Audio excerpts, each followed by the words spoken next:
The first passenger train to be operated by the preserved Churnet Valley Railway ran on the 24th of August 1996 over the 1 mile section of line between here at Cheddleton and Leekbrook, about a mile away.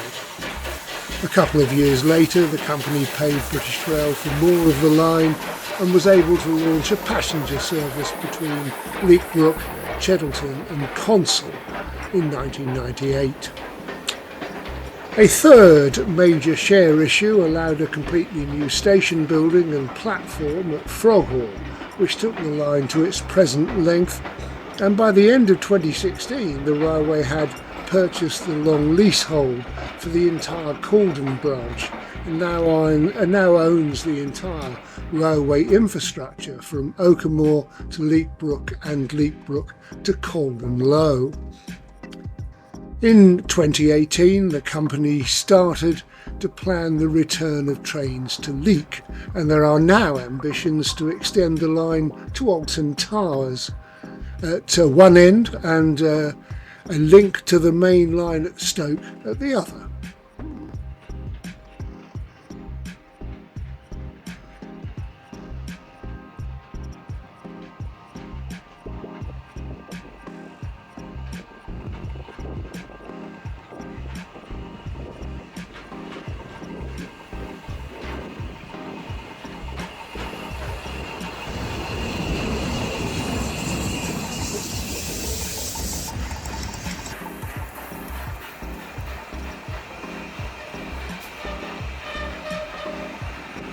Potential is certainly there, as it was 180 years ago when the North Staffordshire Railway was formed in 1845 by three individual companies: the Staffordshire Potteries Railway, the Churnet Valley and the Trent Valley merged, and they planned a railway network linking the towns of North Staffordshire. It's the Pottery line from Congleton to Colwich near Stafford by way of Burslem and Stoke-on-Trent, and the Churnet Valley line from Macclesfield to Uttoxeter by way of Leek, plus a line from Harecastle to Sandbach as part of the conditions placed upon the new railway when it absorbed the Grand Junction Railway Company's Derby to Crewe line. Now, the Churnet Valley line began construction in 1847 and saw one of the very first instances of a canal being closed and converted to a railway line, with the Uttoxeter section of the Cauldon Canal being shut to allow the construction of the railway from Froghall to Uttoxeter. The Churnet Valley was an important site to the mineral industry, with a number of iron, copper, limestone and sandstone quarries along the valley. Some still exist even today. The regular passenger service, though, was infrequent, with 4 daily passenger services each way between Macclesfield and Uttoxeter.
Goods traffic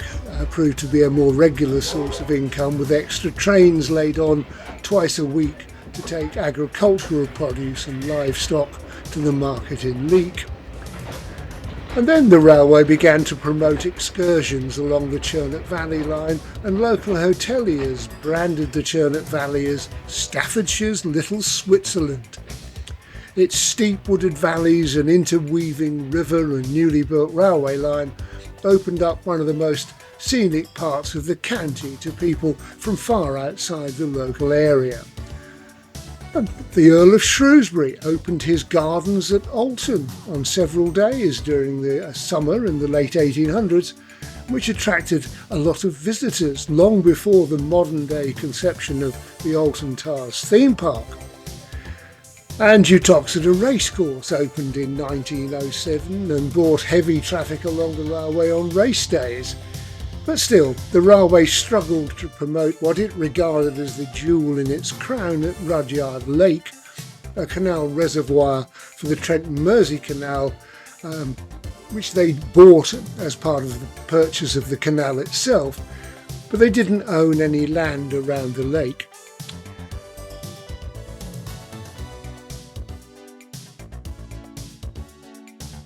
So all of that from a few miles of railway track a century and a half ago, and now we seem to be seeing a new era of growth, once again based on tourism,